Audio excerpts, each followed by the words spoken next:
بسم اللہ الرحمن الرحیم۔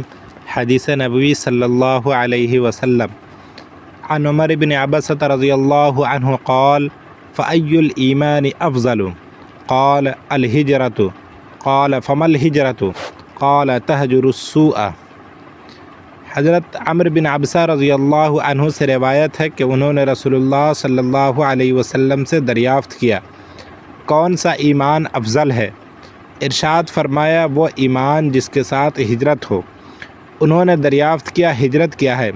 ارشاد فرمایا ہجرت یہ ہے کہ تم برائی کو چھوڑ دو